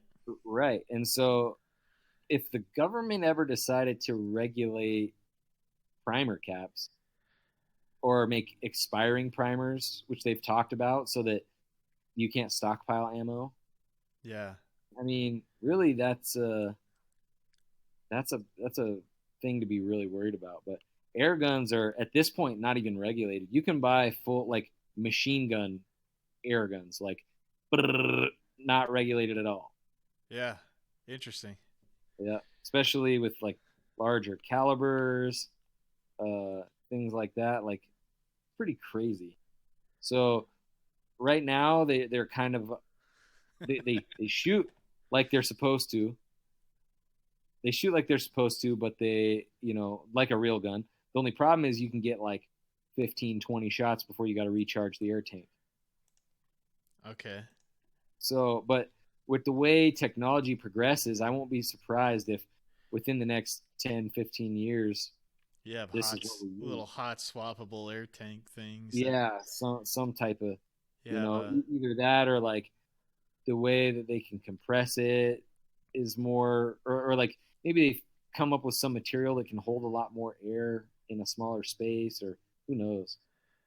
yeah.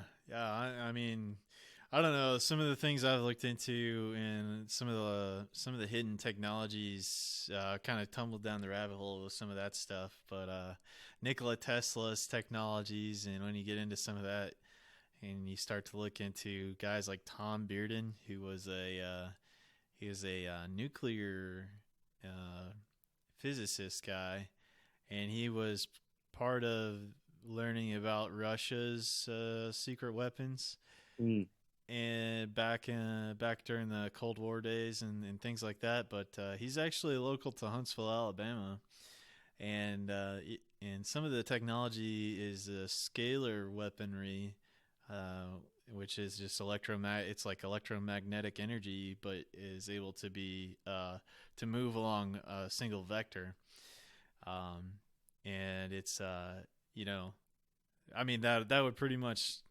make every other weapon obsolete, and so for sure. so it's these things. This part of maybe why some of these things are the whole reason that they've said they've been suppressed is to protect us from ourselves. But I'm tired of people protecting me from myself, though. Right, exactly. So it's one of these things is that I think the free energy, or the I think it's maybe a spiritual thing that we have to come to as human beings first. That maybe until we can come to this point where we can kind of be in cooperation and peace with each other, only then will the free energy technologies be able to be more massively adopted. But I don't think that there is a possibility to kind of hold it back coming into the future now, because there are so many people that are starting to play with some of these technologies and things. Right. It can't be suppressed for very, very long. Yep, agreed. So anyway, there's a little rabbit hole. I get into this sometimes. I do too. I always got to try and remind myself to not go down that rabbit. Ron, this is Ron's show when you do that, Yeah, exactly. Yeah. All we left out was the racist stuff. Yeah, I haven't been on Ron's show in a while, but I do enjoy getting into some of these topics and stuff. And sometimes whenever I have guests on, it can devolve or it can go in those directions. So, but yeah, you're a man of many talents, and one of the other things that you get into is you like to rap, right? You do a little bit of rap on or have in the past. Huh? I have in the past. Yeah, I haven't done any in a really long time, really. Yeah, man. You were telling me some of the bands that kind of influenced you on that side of things, and it was like I tried to look them up, and I couldn't find find any bunch of unknown people. I really learned to rap like from people close to me. Yeah, like you said your family was kind of, your brothers were kind of into it, huh? Yeah, my brother, my cousin, whatnot. Cool. Spit some hot bars. How can you spit hot bars when you're not into ice or chain? Ooh, Ron, that's a question. No hot, no bars. Ice and chains. Yeah, I like rap. I like the very force of I kind of see it as like speaking words with authority, really. Oh yeah, for sure. So I like some rap. I was asking you before the show if you were into Run the Jewels, but they're the guys that I really like in the whole thing right now. And then like KRS-One and oh yeah, love KRS-One. He's pretty. He had a really good talk about like how the difference between men and boys in rap, and that's a really good video to watch. Yeah, oh yeah. He's always been smart too. Like KRS-One will come through and fuck around, do an interview, and blow everybody's mind. Yeah. That's just the way he is. Yeah.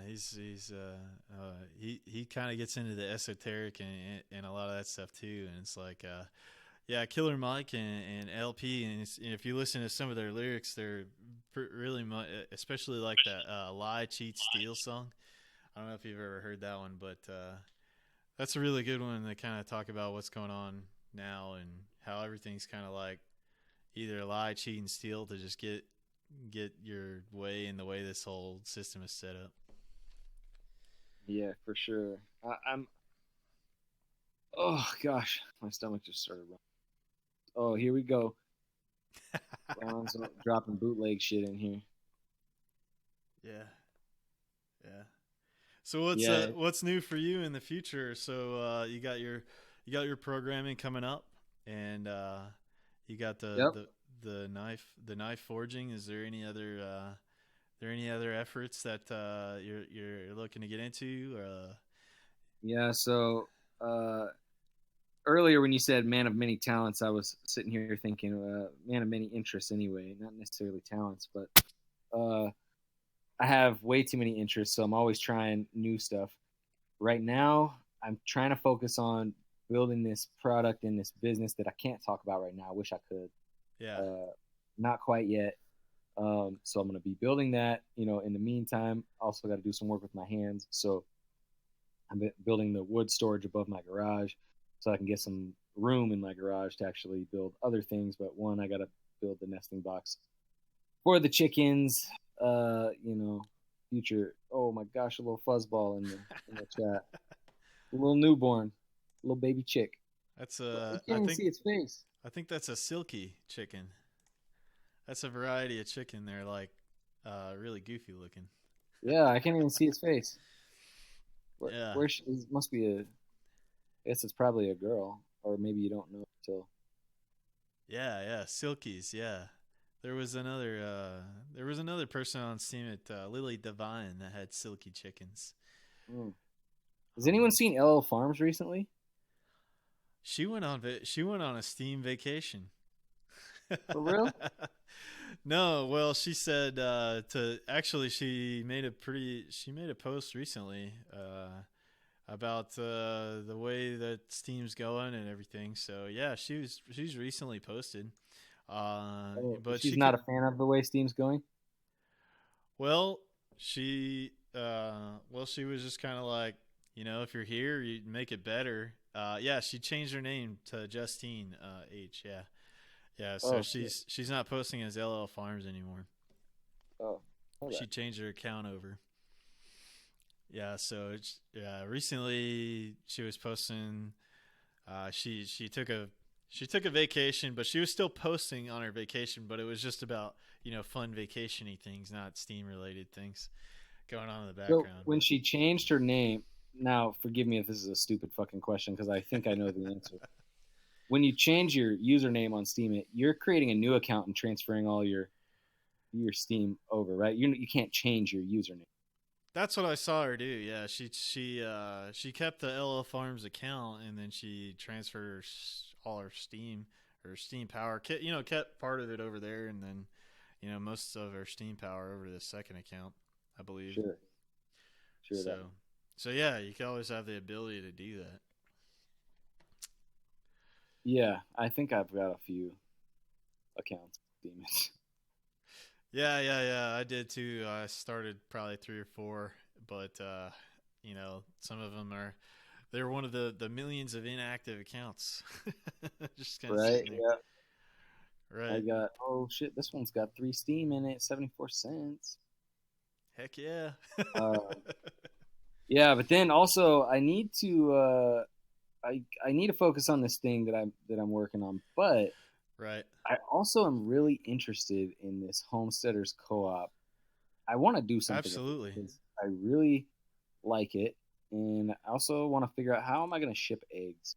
You know what I was thinking? You remember those commercials for the purple mattress? Have you ever seen that? No. You haven't seen the commercials for the purple mattress? No, I don't know what you're talking about. Oh my gosh, I'm going to put a YouTube video in the chat. So what they do is, Purple mattress.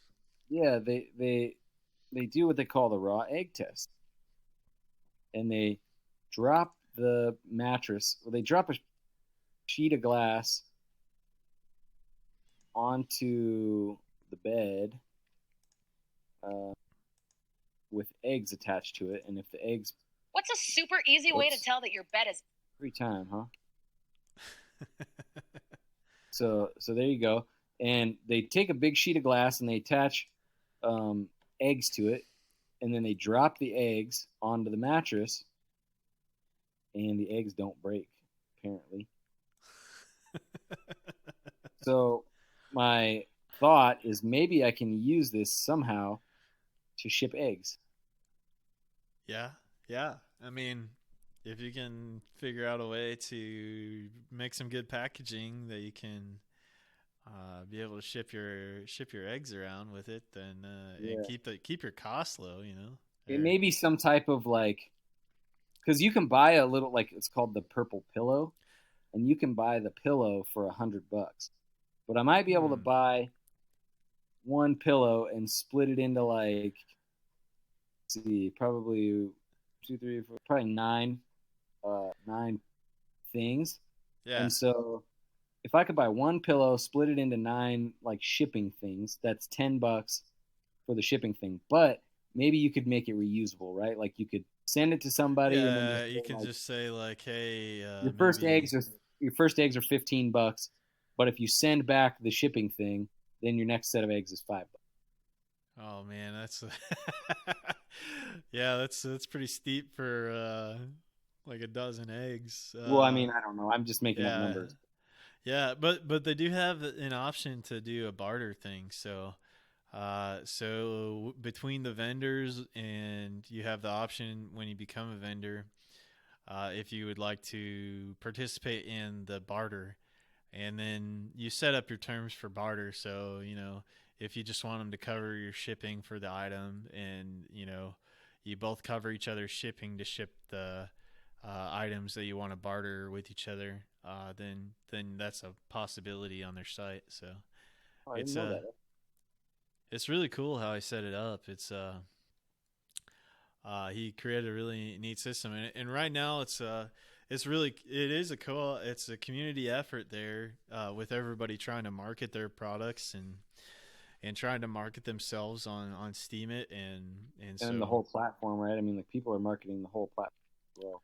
yeah, exactly. Yeah. So, you know, one of the big things is they're doing meetings. You know, for anybody that becomes a vendor, they're doing like weekly meetings for everybody that can attend to come and join and kind of learn and try to learn how to become a better entrepreneur and better at marketing your products and stuff. So Oh shit! They even have a gift section where you give stuff away. yeah, yeah, yeah.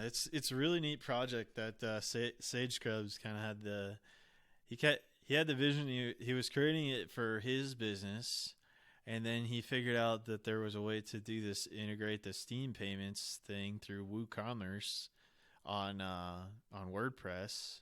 Yeah. And then once that happened, then they were able to kind of branch off from there. And now they're added the integration to do other cryptocurrencies, as well as PayPal and doing all that kind of stuff. So it's pretty neat. So, uh, yeah, we're coming up on the end of the show here. If I'm so fast. Yeah, it was a really great talking to you, brother, and thank you for being here and spending your time to talk with me on the show today. Always a pleasure talking to you. Yeah, yeah. I love coming on here, man. You know, when you ask me, you don't. It's like not something that's on the top of my head all the time, but Right. when you ask me and I have time, I always want to say yes because I love. That's excellent. Yeah, it's tough to talk about a lot of these things with some people, so it's like really refreshing to be able to find like-minded people to chat about all this kind of stuff with. So Yeah, I can imagine. I know it's tough. I used to do my show, and I was pretty much on there by myself, and yeah. it was really hard to talk to yourself or the yeah. Yeah, man. So anything else that you want to leave with the audience before we go today? Not necessarily off the top of my head. Just you know, keep making things, keep breaking things. If you, hopefully, I can get this project somewhere to a decent place that I can talk about it next time I come on. Oh man, that would be excellent. That's it's we sit in suspense, sir. But it sounds like some big things that you're working on, and really excited to hear about that in the future. And yeah, if you have some Yeah, if you have anything coming up, just give me a shout, man, and I'll definitely be tagging up with you again to see if we can get you back on. And All right. Sounds good. I'll let you do the sign out, and I'll mute myself. all right, brother. Thank you very much, and thank Sounds you all good. for joining for the show today. We'll be back next week for another episode of Meadows and Makers podcast, and we got Steem Wave Saturday coming up with Crimson Clad, and she's gonna be sharing all her new information about Steem. So stay tuned for the Steem Wave Saturday with lovely Crimson Clad coming up next. Thank you all for joining. I really appreciate all you guys hanging out with me today. We got a big shout out to everybody that was hanging out in the audience on Discord. I hope all you all have a wonderful day, and we'll catch you guys next week. This is Awake by Divine and Junk Feathers to play us out here. So thank y'all.